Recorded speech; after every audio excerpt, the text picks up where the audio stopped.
அனைவருக்கும் வணக்கம். உங்களுக்கு தெரியும், கடந்த நவம்பர் மாதம் நடைபெற்ற பாராளுமன்ற தேர்தலுக்கு பிற்பாடு தமிழ் தேசிய அரசியலிலே நாங்கள் தனித்தனியாக இயங்கிக் கொண்டு வந்த சூழலிலே அந்த தேர்தல் முடிவுகளுக்கு பிற்பாடு ஒரு சில மாற்றங்களை எங்களுடைய அணுகுமுறையிலே செய்ய வேண்டிய ஒரு கட்டாயத்திற்கு நாங்கள் தள்ளப்பட்டோம். ஏனென்றால் அந்த பாராளுமன்ற தேர்தலிலே மக்கள் வழங்கின ஆணையை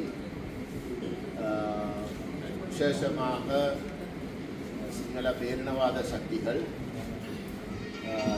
தமிழ் மக்கள் கடந்த 76 வருடங்களாக மிக உறுதியாக வழங்கி வந்த தமிழ் தேசியத்துக்குரிய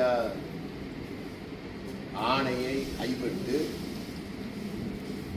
ஐக்கிய இலங்கை என்ற சித்தாந்தத்தோடு ஒத்துப்போகின்ற வகையிலே தமிழ் தேசியத்தை நிராகரித்து சரித்திரத்தில் முதல் தடவையாக தேசிய மக்கள் சக்திக்கு வடகிழக்கெங்கும் ஒரு ஆணையை வழங்கினதாக ஒரு கருத்துருவாக்கம் தீவிரமாக முன்னெடுக்கப்பட்டது. ஆனால் யதார்த்தம் அதுக்கு நேர்மாறு.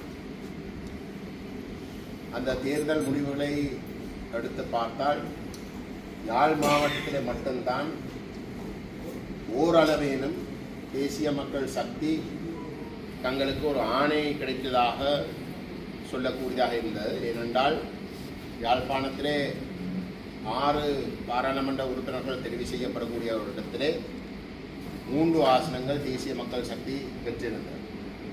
ஏனைய மாவட்டங்கள் அனைத்திலேயும் தேசிய மக்கள் சக்தி ஒரு சிறுபான்மையாகத்தான் இருந்தது.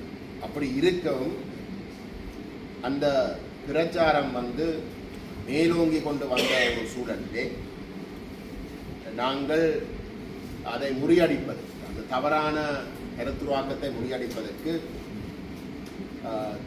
தமிழ் தேசிய மக்கள் முன்னணி, மற்றது பாராளுமன்றத்தில் இருக்கக்கூடிய தமிழரசு கட்சி, ஜனநாயக தமிழ் தேசிய கூட்டணி பேச்சுவார்த்தையிலே ஈடுபடுவதற்கு முடிவெடுத்திருந்தது.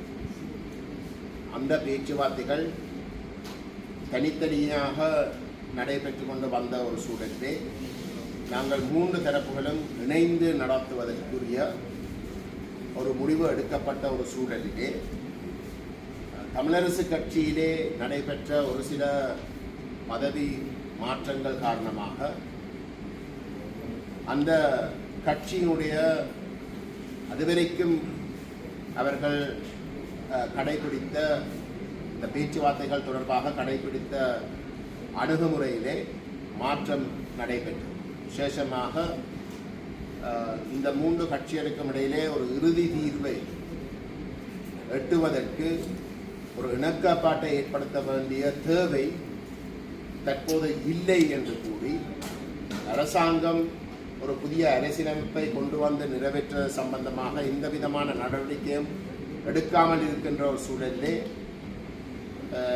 நமக்கிடையிலே ஒரு பேச்சுவார்த்தை இப்போதைக்கு அவசியம் இல்லை என்றதை கூறி பேச்சுவார்த்தைகளில் இருந்து விலகிக் கொள்வதற்கு ஒரு முடிவெடுத்திருக்கிறார்.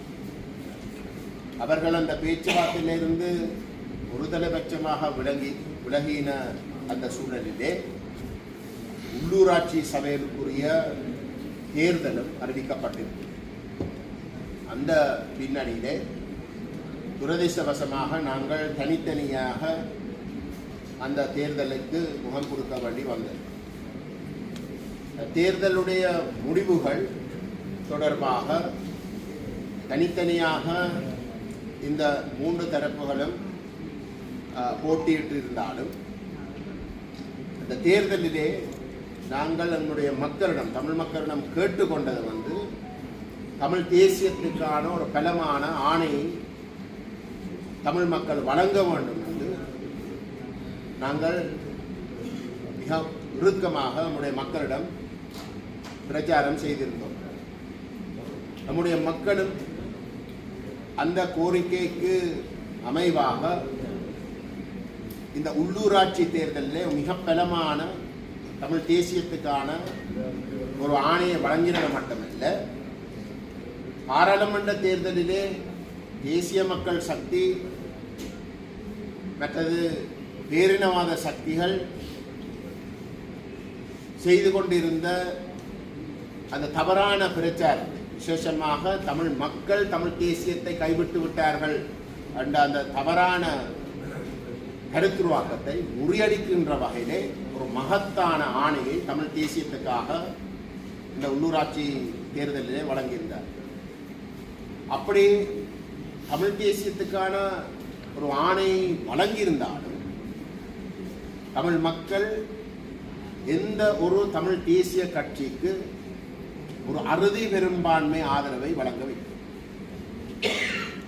ஆகவே அந்த முடிவுகளை நாங்கள் ஆழமாக கருத்தில் கொண்டால் தமிழ் தேசியத்துக்கான ஒரு மகத்தான ஆணையை வழங்கினாலும் அந்த ஆணையை வழங்கின தரப்புகளுக்கு எந்த ஒரு தரப்புக்கு அறுதி பெரும்பான்மை வழங்காத சூழலிலே மக்கள் வழங்கியிருக்கின்ற செய்தி என்னவென்றால், தமிழ் தேசியத்தை மையப்படுத்தி இந்த மூன்று தரப்புகளும் ஒரு புரிந்துணர்வுக்கு வர வேண்டும் என்பதுதான் அந்த ஆணையுடைய பொருள்.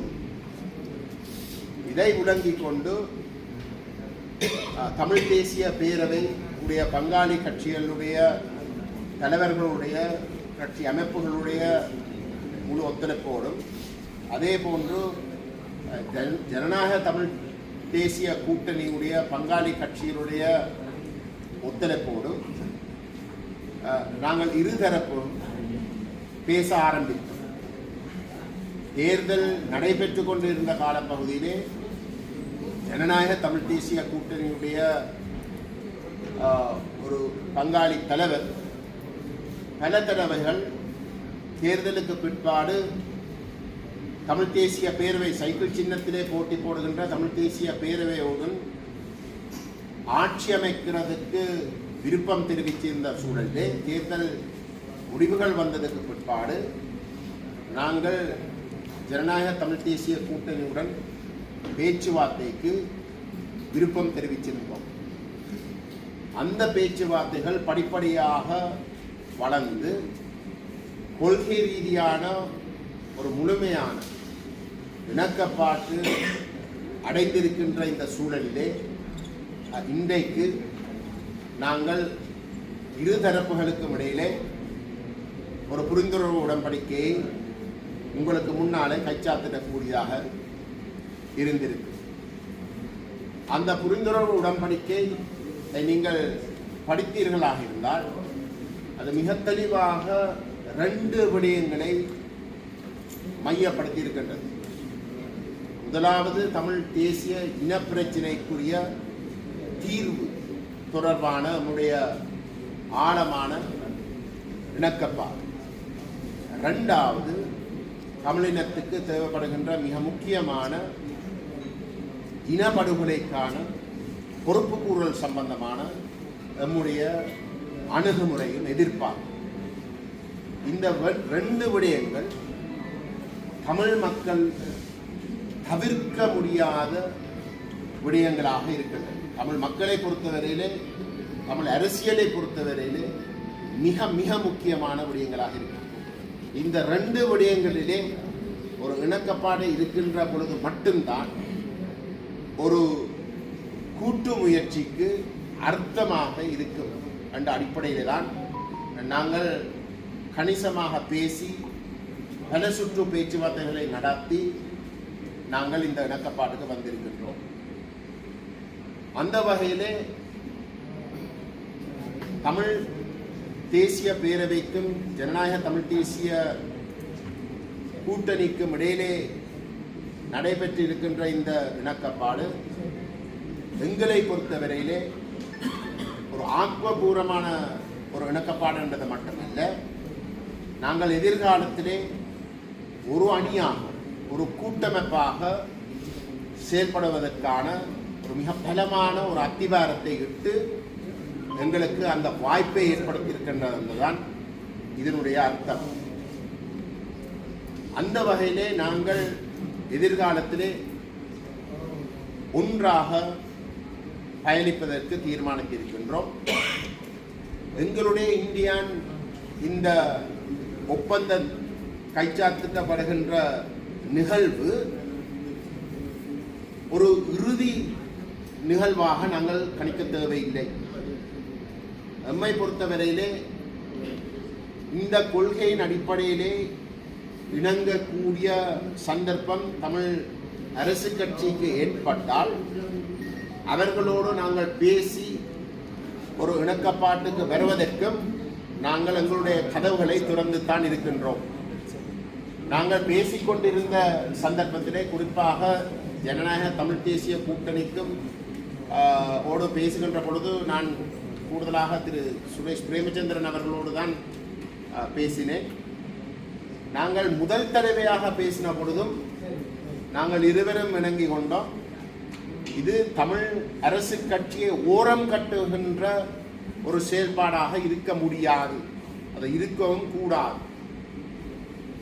அவர்களோடும் நாங்கள் இணைகிற ஒரு சந்தர்ப்பத்தை வழங்குகின்ற ஒரு செயல்பாடாகத்தான் இது இருக்க வேண்டுமே தவிர எந்த ஒரு இடத்திலையும் ஒரு தரப்பை ஓரம் கட்டி நாங்கள் அரசியல் லாபம் எடுக்கின்ற நோக்கத்தோடு செய்கின்ற ஒரு ஒப்பந்தம் அல்ல இது. துரதிர்ஷ்டவசமாக தமிழரசு கட்சியோடு நாங்கள் தனித்தனியாக நடத்தின பேச்சுவார்த்தைகள் வெற்றி அடையவில்லை. கொள்கை ரீதியான இணக்கப்பாட்டை ஏற்படுத்துவதற்கு தமிழ் தேசிய பேரவை நடத்தின அனைத்து முயற்சிகளும் துரதிர்ஷ்டவசமாக தோல்வியில் முடிந்தது. அந்த பின்னணியிலே தான் நாங்கள் இருதரப்பும் மட்டும் இன்றைக்கு இந்த கொள்கை ரீதியான ஒரு இணக்கப்பாட்டுக்கு வந்திருக்கின்றோம்.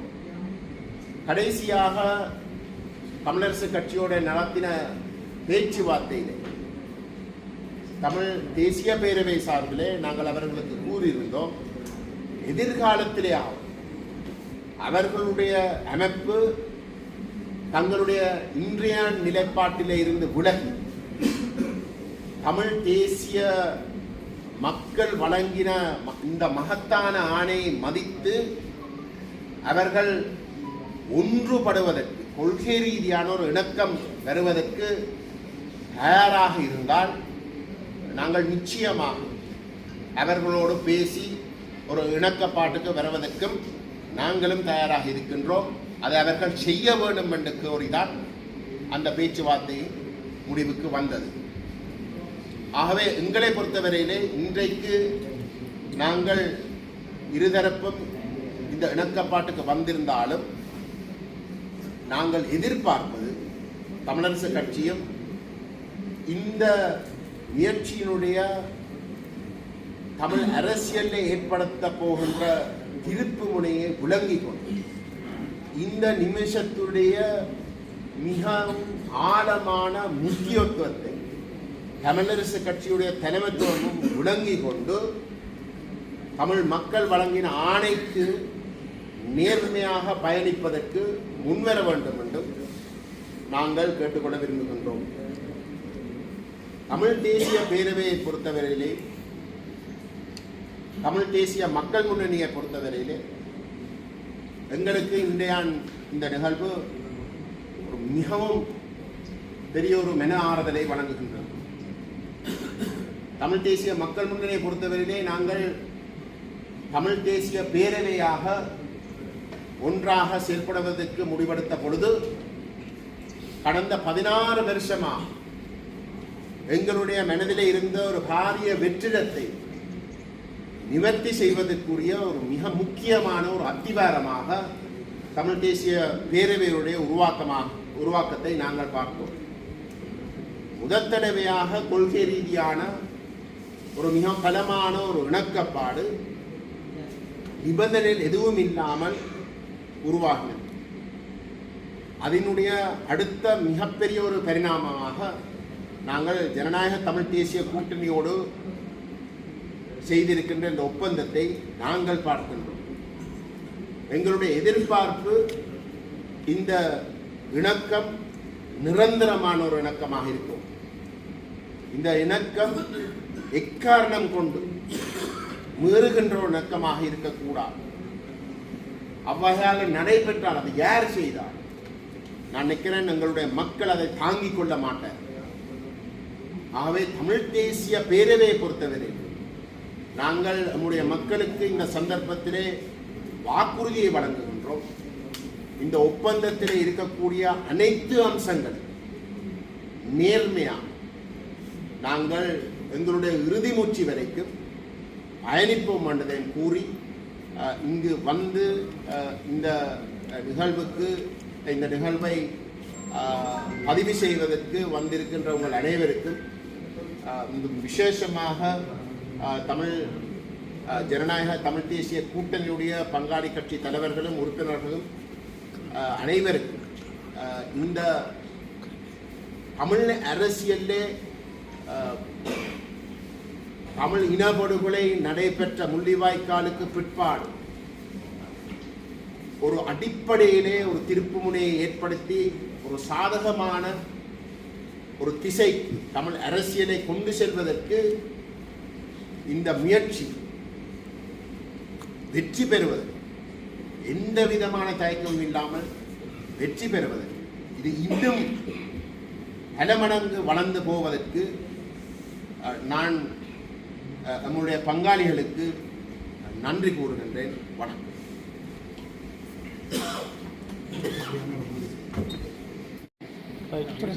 எல்லோருக்கும் வணக்கம். ஒரு வரலாற்று நிகழ்வு நடக்கக்கூடிய ஒரு நாளில் நாங்கள் கூடியிருக்கிறோம்.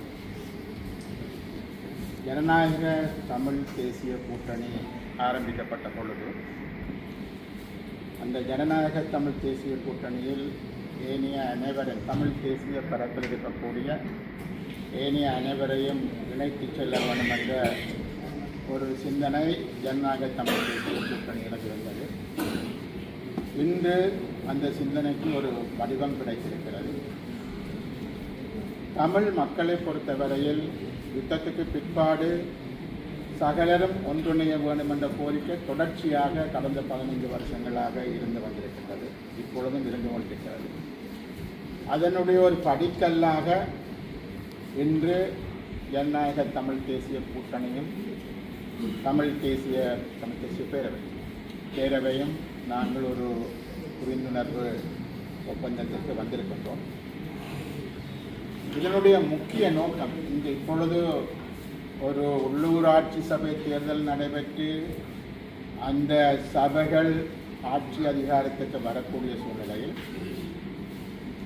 எம்மை பொறுத்தவரையில் இந்த தேர்தல் தந்திருக்கக்கூடிய முடிவுகள் என்பது முக்கியமாக வடக்கு கிழக்கு மாகாணங்களில் தமிழ் தரப்புகள் ஒன்றாக வேண்டும், யாருக்கும் அதிகப்படியான அல்லது ஒரு அப்சல்யூட் மெஜாரிட்டியின் இல்லாமல் தமிழ் தரப்பு நீங்கள் ஒன்றுபட்டு செயற்பட வேண்டும் என்ற அந்த விடயத்தின் அடிப்படையில் தான் தமிழரசு கட்சி, ஜனநாயக தமிழ் தேசிய கூட்டணி, தமிழ் மக்கள் பேரவைக்கு இந்த ஆசனங்கள் கிடைத்திருக்கின்றன.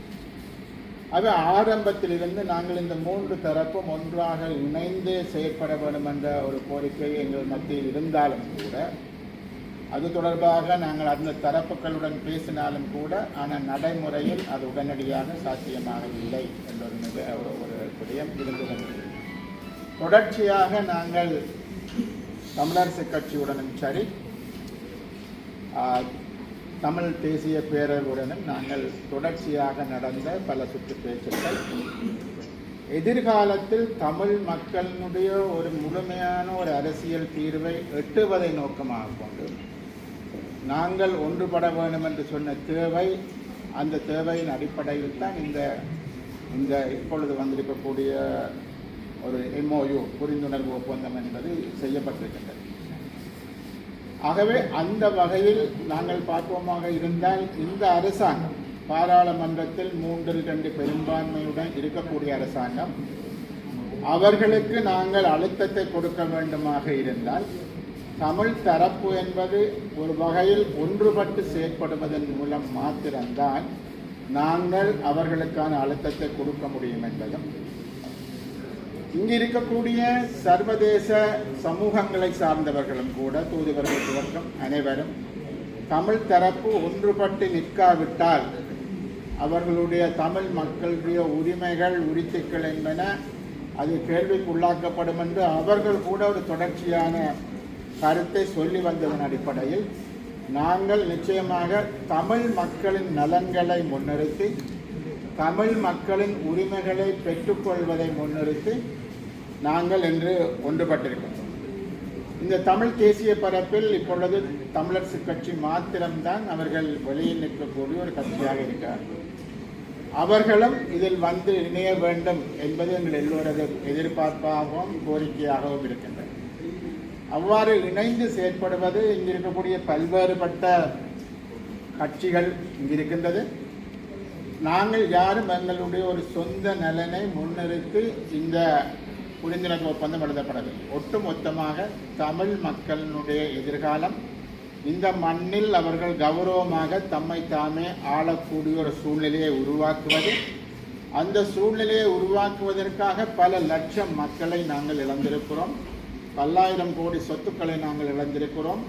இன்றும் நாங்கள் ஒரு நிற்கதியான நிலையில் நின்று வந்திருக்கிறோம். அவை மாற்றி அமைக்கப்பட வேண்டும்.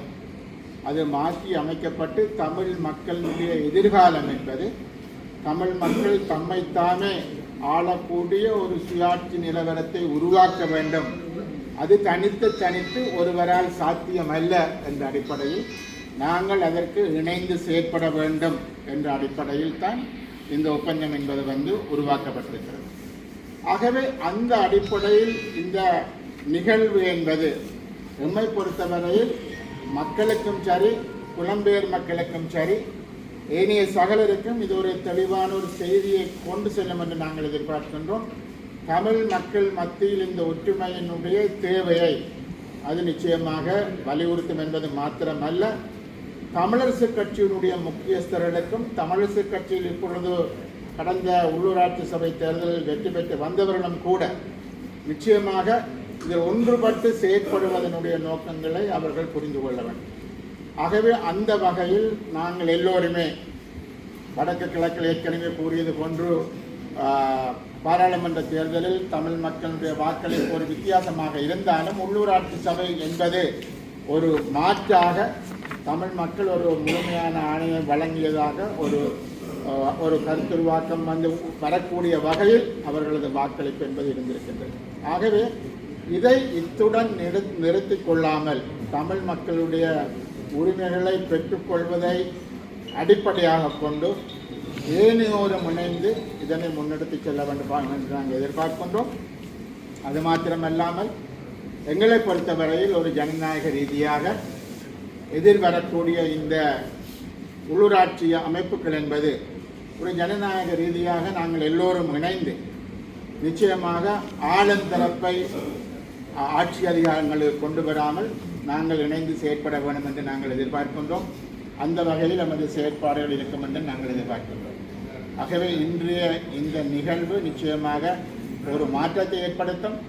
அந்த மாற்றம் என்பது தமிழ் மக்களினுடைய முழுமையான அதிகாரங்களை பெற்றுக்கொள்வதை நோக்காக கொண்டு அது முன்னேறி செல்ல வேண்டும் என்று நாங்கள் எதிர்பார்க்கிறோம். நன்றி. கிடைக்கக்கூடிய சந்தர்ப்பம் ஏற்பட்டிருக்கிறது. எவ்வாறாக ஆட்சி அமைப்பு இந்த விடயத்தில் எவ்வாறு நகர்வுகளை முன்னெடுக்கப்படும்? நாங்கள் உங்களுக்கு ஏற்கனவே சொன்னது போல நாங்கள் எங்களை பொறுத்தவரை நாங்கள் ஒரு அணி, எங்களது அணி ஒரு ஜனநாயக பூர்வமாக செயற்படும். ஜனநாயகம் என்பது பெரும்பான்மை சிறுபான்மை சம்பந்தமான விடயம். ஆகவே எங்களுடைய அணி என்பது ஜனநாயக பூர்வமாக செயற்படும். எந்தெந்த சபைகள் யாழ்ப்பாணத்தில் தவிசாளர்களை சகல சபைகளிலும் நாங்கள் ஜனநாயக பூர்வமாக செயற்படுவோம். உங்களுக்கு பெரும்பான்மை இல்லாத சபைகளில் உங்களுடைய நிலைப்பாடு எப்படி இருக்கு? அதில் பெரும்பான்மையாக இருக்கிறத பற்றி அது அந்த நேரத்தில் நாங்கள் இருக்கா இல்லையா பல்வேறுபட்ட இல்லைங்க, யாருக்கும் அப்சல்யூட் மெஜாரிட்டி என்பது இல்லை. ஆகவே நாங்கள் அந்த நேரத்தில் யார் யாரோட பேசி என்ன செய்வது என்பது எதிர்காலத்தில் நீங்கள் தேர்தலில் போட்டியிடறான்னு சொன்னால் என்ன மாதிரி என்ன சின்னத்தில் போட்டியிடுவீங்க? தமிழ் தேசிய பேரவை சாராத சில சபைகள் இருக்குது. அந்த சபைகளில்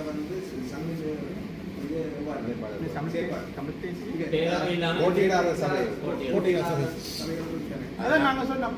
அதில் அப்படியான இடங்களில் வந்து நாங்கள் ஒரே ஒரு விடயத்தில் நாங்கள் தெளிவாக இருக்கிறோம். ஆளும் தரப்பு ஆட்சி அமைக்க முடியும். ஆகவே ஏனையோர் ஆட்சி அமைப்பதற்கான சரியான முடிவுகள். சரி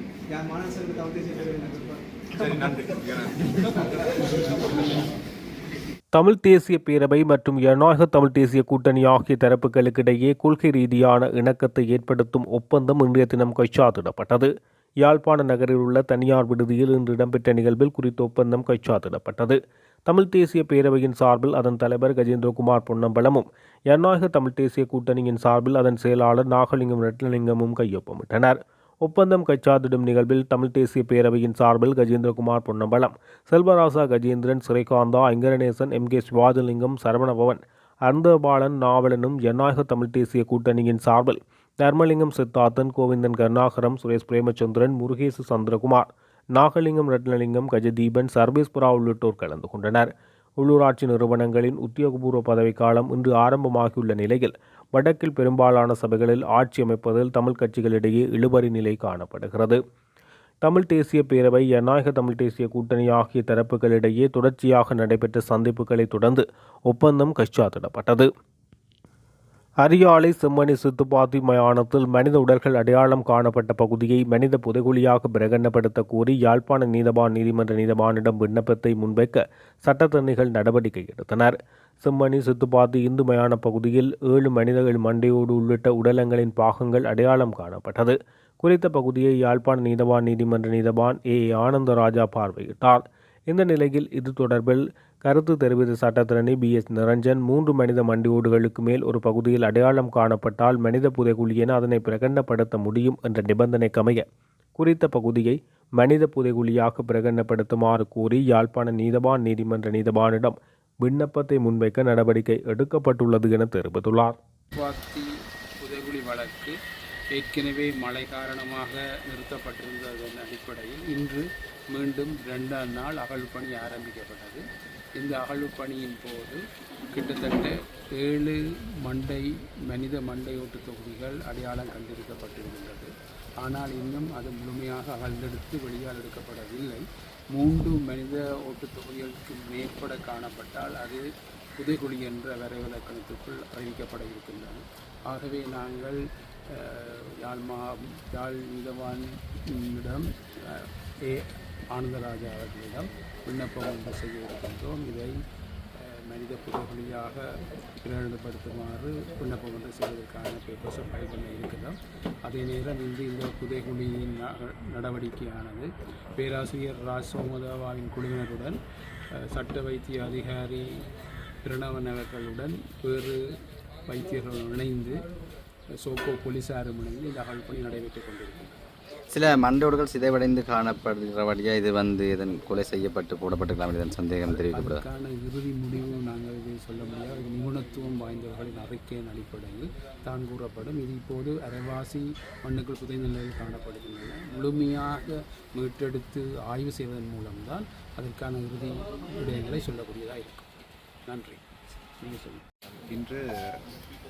இன்று மனித புதைகுழி சம்பந்தமாக மன்னர் நீதவான் நீதிமன்ற மன்றத்துடன் தொடர்புபட்டதான ஒரு விடியப்பரப்பு மாகாண மேல் நீதிமன்றத்தில் எடுத்துக்கொள்ளப்பட்டது. இதில் காணாமல் போனோர் பற்றிய அலுவலகம் மற்றும் AG டிபார்ட்மெண்ட் இரண்டும் அங்கே முறைப்பாட்டாளர்களுக்கு பதிலளிக்க வேண்டிய கடப்பாடுடையவர்களாகவும் விண்ணப்பத்தை பாதிக்கப்பட்டவர்கள் சார்பாக, அதாவது காணாமல் போனோர் பற்றிய குடும்பங்களின் சார்பாக திரு சிரேஷ்ட சட்டத்தரணி திரு ரத்னவேல் மற்றும் BS நிரஞ்சன், வனிதா ஆகியோர் முன்னிலையில் தாக்கல் செய்திருந்தார்கள். அந்த வழக்கு முன்னெடுக்கப்பட்ட போது மாகாண நீதிமன்றத்திலே அங்கே காணாமல் போனோர் பற்றிய அலுவலகத்தின் சார்பாக அதனுடைய தவிசாளர் முதன்மைப்படுத்தி நானும் மற்றது ரஷ்னம் பாரக் சட்டத்தரணியும் அங்கே எங்களுடைய நிலைமைகளினை அங்கே விளக்கியிருந்தோம். அதன் அடிப்படையில் குழுவானவைக்கும் அந்த